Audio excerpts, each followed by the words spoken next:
আমার ছোট ভাই সহযোদ্ধা, সে হচ্ছে হাবিব চৌধুরী, তাকে গাজীপুরে একটা বাইক তার কাছ থেকে কিনবে সেরকম কথার আশ্বাস দিয়ে, এবং যে দাম বলে তার থেকে বেশি দাম দিবে সেটা মানে একটু অতিরঞ্জিত করে তার বাইক খুব পছন্দ করেছে এরকম জানায়, এবং তার সাথে সে রাতে দেখা করবে বাইক কেনার জন্য এটা বলে, বাট সে দিনের বেলা দেখা করতে চায়।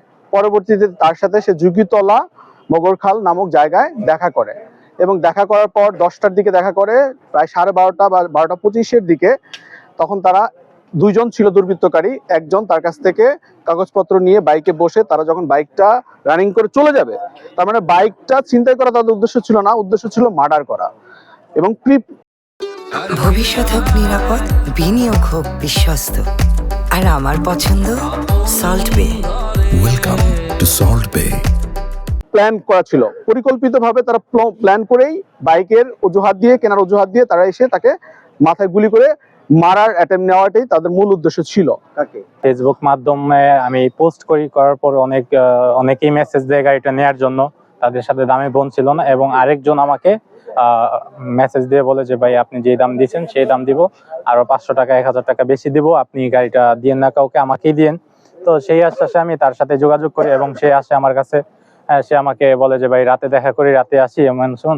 আমি বললাম যে ভাই রাতে না, আপনি দিনে আসেন, দিনে আপনার সাথে দেখা করব। সে তারপর আজকে সকাল 10টার সময় আসে বাইপাসে আসার পর আমাকে ফোন দেয় যে ভাই আমি আসছি বাইপাস। তারপর তাকে রিসিভ করি, সে দূর থেকে আসছে, এই জন্য আমি তাকে সকালবেলা নাস্তাও করানোর পর গাড়িটা দেখাই।